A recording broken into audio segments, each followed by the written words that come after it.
Мурдагы ички иштер министри Молдомуса Конгантиев 64 жашында дүйнөдөн кайтты. Бул маалыматты ИИМдин маалымат кызматы тастыктады.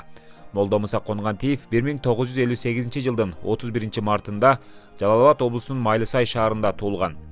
1989 жылы Кыргыз Улуттук университетинин юридикалык факультетин укуктануу адистиги боюнча аяктаган.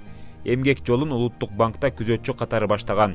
Кийин социалисттик менчикти уурдоого каршы бөлүмдө нөмөчүдөн тарта опер кызматкерге чейин жеткен.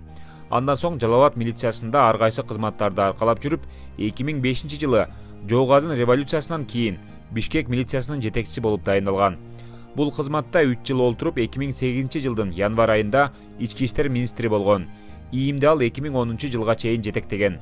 2010 жылдын 7 апрель күнү эл Курманбек Бакиевдин бийлигине каршы митингге чыкканда нааразычылык эң курч болуп турган Талас шаарына барган. Ошол жерден нааразы болгон митингчилердин колуна түшүп калып, ур тепкиге алынган. Көп өтпөй анын жубайы Кыргызстандан алып чыгып кеткенин жергиликтүү ЖМКлар жазып чыгышкан.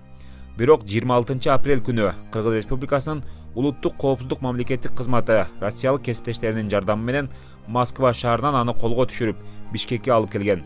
Ага кызматтык ыйгарым укуктардан аша чабуу жана шалаакылык беренелери менен айып коюлган. 2019 жылы Бишкектин 1-май райондук соту мурдагы ички иштер министри Молдомуса Конгантиевди бардык айыптоолор боюнча далил табылбагандыктан күнөөсүз деген чечим чыгарган.